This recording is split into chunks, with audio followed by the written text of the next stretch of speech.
ngiye kukwereka ukuntu wabasha guturakinga ukabasha kumenya aho ukabasha kuba wasoma ubutumwa bw'umuntu nk'abantu bashakanye cyangwa bakundana bashobora guhuza WhatsApp zabo ku buryo ubutumwa bwabo buri muntu wese azajya abasha kuba yabusoma. Ibyo bintu rero ngiye kubasha kukwereka uko bikorwa ariko utazabikora bihabanye n'amategeko. Urabanza mbere y'uko ubikora ukabisaba aho ugiye kubikora kugira ngo hatazajya haza kuzabamo imbogamizi yagufata ugasanga bibaye ibindi bindi ubasha kumwumviriza ntabwo byemewe cyangwa ko usoma ibintu bye. Ukuntu bimeze rero uko bikorwa n'ibisabwa kugira bikorwe, usabwa kuba ufite WhatsApp yawe nawe akaba afite yiwe n'indi application ngiye kukubwira ariyo bita, urajya muri Chrome yawe wandikemo application bita WhatsApp web, uraza ufungure uze muri Play Store yawe, Play Store. Ukimara kuza muri Play Store yawe uraza usacinge hano hejuru, usacingemo iyo wita WhatsApp WhatsApp web, urasacinga iri jambo iri ngiri, urasacinga ijambo bita WhatsApp web. Ukimara kurisacinga rero nta kindi kintu kiri bube, urahita urindira gatoya. Hano rero harimo za WhatsApp web ngiyi,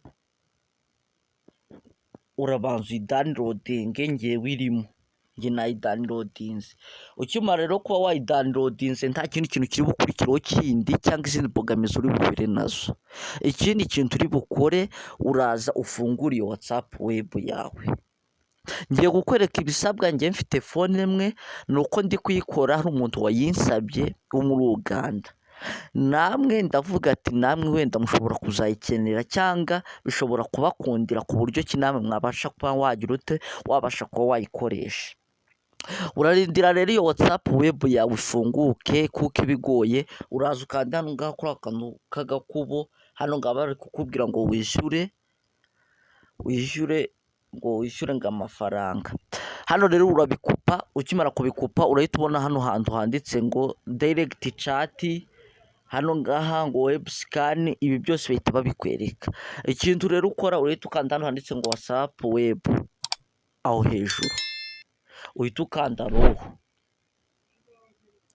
Ukimara gukanda row urahita ubona ikintu navuga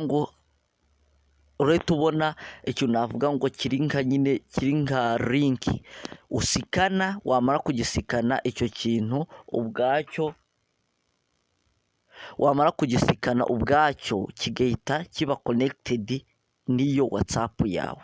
Ukuntu bigenda rero, niba ushaka kureba ubutumwa bwiwe uradownloadinga iyi application bita WhatsApp web, noneho ufate na telefoni yiwe. Ngiye kukwerekana ibyo ubasha gukora kugira ngo bibashe kuba byakunda. Hano rero baba bakiri gusikana, igiye kumpereza kode yayo, urabona ko igiye kunyereka kode yayo.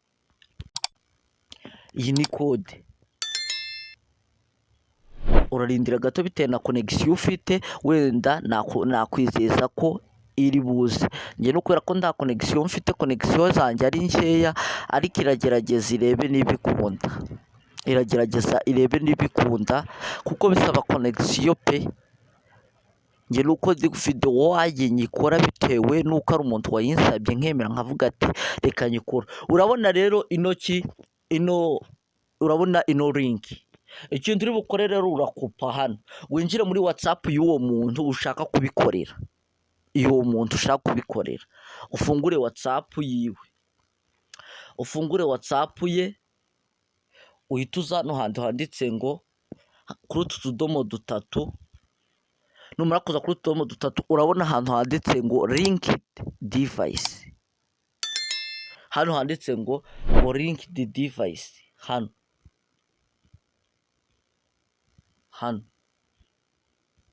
ahangaha.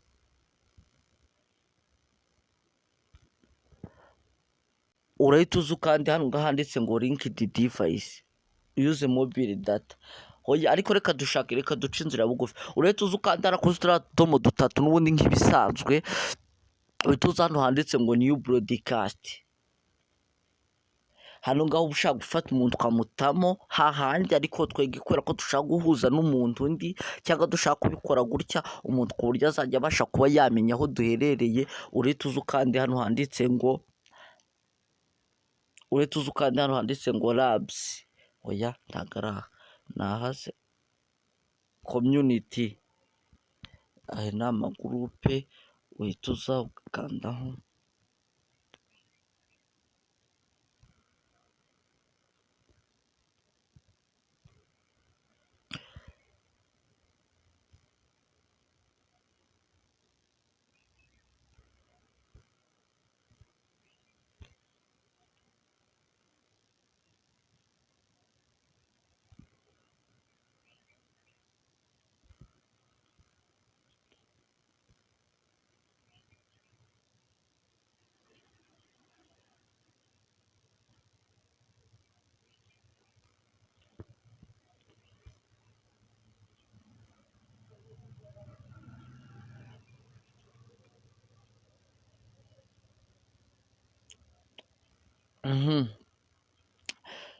Urihangana gatoya, amajwi yari avuyemo ni imbogamizi, urihangana gatoya ariko amajwi mbombi. Ikintu turi bukore rero kindi, urahita uza kuri turiya tudomo dutatu, tuno dutomo, wihangane gatoya hari habayemo ikibazo, urihangana uraza no kuri turiya dutomo dutatu kandi hano handitse ngo linkedi divayisi, uhita ukanda kuri linkedi divayisi yuze mobile data. Hano rero urashyiramo fingapurinti yawe kugira baverifayinge ko ari wowe, urahita ukanda gutya, urabona ko hahise haza ya kode tugiye kugira rowu, tugiye gusikana, urahita uyifungura gutya, urahita uyifungura kuriya rero usikane ya kode. Ukimara kuyisikana ubutumwa burahita buza bwawe bwose, urahita ukimara kwinjira muri ino wita watsapu webu yawe, urahita uza ukanda hano kuri ino watsapu webu, urahita uza hano kuri webu, uyifata uyifungure nyine, n'ubundi ukimara kuyifungura rero urahita ubona ubutumwa bwiwe, yaba ubwo yanditse nonaha, yaba ubwo yanditse ejo, yaba ubwo yanditse ejo bundi, bwose urajya ububona. Ariko icyo kintu ubanza ucyumve, nakubwiye ngo nihaza kubamo imbogamizi ukaza gusanga nyirayamenye kumwumva utarabimusabye, bishobora kurangira ubashije kuba wafungwa. Rero urabimusaba cyangwa mwaba mukundana wenda gutyo ukaba wabikora, ariko mu gihe atari ibintu nk'ibyo, hatari izindi ntuzi, ari ukumwumviriza gusa, ibyo ni bibi, ntubikore. Rero ni gutya bafata watsapu rero bakayihuza n'indi, ku buryo ubutumwa bwose wanditse nzajya mbubona, buri kimwe cyose ubashije gukora nzajya nkibona. Ni uku bikorwa rero, ni uku bigenda. Niba nawe wari ufite ukuntu ushaka kuba wabimenya uko bikorwa, ni uku nguku.